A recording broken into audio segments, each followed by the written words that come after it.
Hey guys, Neil here from Riverpikers. Hope you're all keeping well. We're a week or so into the lockdown. Obviously no fishing going on, and we're all going a bit crazy. So normally we'd be doing a bit of trout fishing by this time of year. That's not happening. So put together a little video.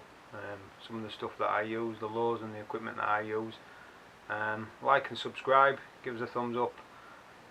Stay safe, and hopefully we'll all be back on bank soon. Okay, so trout lures. When trout fishing, you generally want to size down. Some of the lures that you use for your perch fishing will do. That'll do the job, but you want to be at the lower end. I tend to not go above anything above 5 centimeters.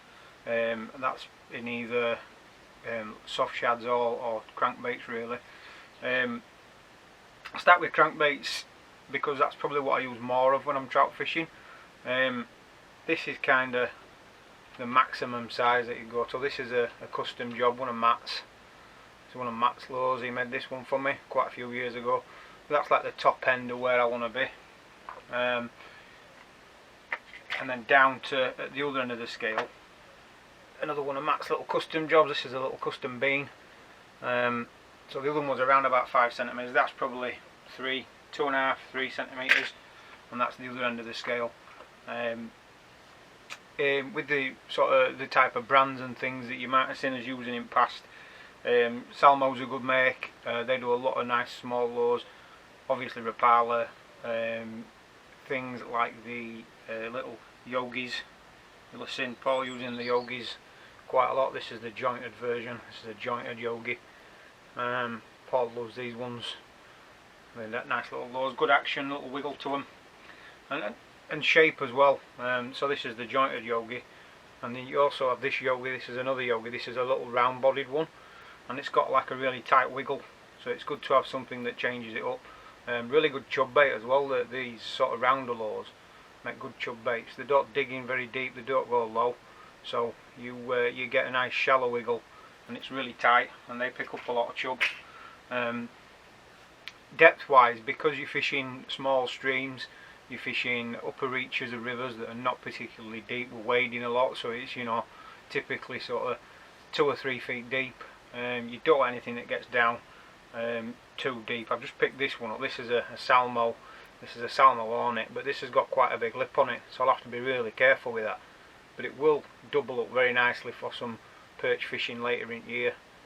I'll be able to troll that, and I do love that colour. I think they call it bait fish. It's one of my favourite colours, especially for pike. Pike love that colour. Like I said, also Rapala, one of his favourite makes. Old favourite. This is the 4.5 centimeter jointed shad wrap. Lots of noise, lots of vibration. Good for bringing fish in, and also a straight shad wrap. That's about 5 centimeters, and then just to sort of compare those two, quite a bright against quite a natural, so you're still going for that sort of choice of colours as well. Even though you know, you're fishing a lot of really clear streams and it's clear water that you're using a lot of time, bright lures do work. This is probably my all-time favourite trout lure on a crankbait, and this is a Spro Super Trout, and I absolutely love that lure. Catches me loads of trout, and that's bright orange kind of goldfish colour. Don't look like anything swimming, but it does the business. I love that lure. Another little Salmo, 3.5 centimeter floating on it. That'll get down. That'll do some damage this year, I would have thought. It's a new one. I've not had that one long, and I think they call this a Magic Maker. I'm not sure. Could be wrong. It's one I got from America. Similar to the Super Trout, but in a natural colour. So that's why it's got a rattle as well, which is good. And at the top end of the scale, I'll use this. This is a Salman Butcher, and I caught some bigger fish on that one last year. The bigger lures will pick out the bigger fish, but you'll probably get less numbers, so it's worth thinking about that. If you want numbers, go for the smaller ones, you'll do better. If you're trying to pick out a bigger fish, you'll remember from last year, if you watched the videos last year, when Paul fished with a slightly bigger soft shad, probably about a 3 inch soft shad, which is about 7.5 centimeters, and he picked up a bigger fish straight away, whereas I was fishing small shads, which brings us nicely onto shads, and I was catching smaller fish. But for shads, this is a 1-inch copper toe. You'll have seen us using the copper toes in the sort of 2 to 4 inch and even 6-inch sort of size a lot on Riverpikers, but this is a 1-inch, really small jig head, nice and light, don't get down too deep. But this, particularly in white, is really good colour, good lure, picks up a lot of fish, especially in pressured water where they've seen a lot of crankbaits. You will pick them up on these small soft plastic lures. This is a hand poured one, again on a nice light jig head. And then just as a change, I'll probably take this with me as well. This is a 2-inch copper toe. I'll take that with me just as something a little bit bigger, but very rare that I'll use anything that big. And then finally, old classic Mepps number 2. Always have a spinner in the box just to give you that little bit of something different. On some days it'll work, but a lot of days I'll probably not even get to it. I'll probably stick with my crank, stick with my soft plastics, and I'll put them in this kind of box.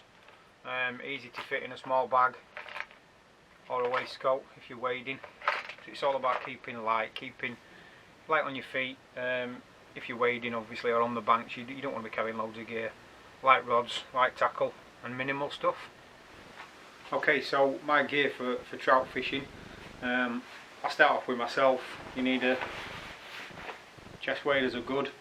Like I say, you are in the water a lot. Not always. You don't have to fish in water. You can fish front bank, but it's a bonus if you can fish in the water.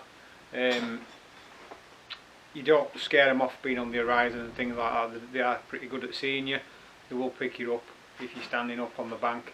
So it's good to be in water, but again you've got to be careful because you don't want to be putting a big bow wave and spooking fish. It's best to walk upstream if you can, because then if there's any debris in water, it don't go down to the fish. Take a small bag, can have a go around my waist, around my chest, depending on where I set the straps. Simple pair of forceps just in case of any bad hookers, but most of the time you can just pop them straight out. And then in the bag, simply a box of lures and some spare bits and bats, fluorocarbon and some clips, and my Polaroids. Really important if you are wading that you've got good Polaroids on, so you can see what's in water in front of you. And then my rod. Saw this last year. This is a Savage Gear.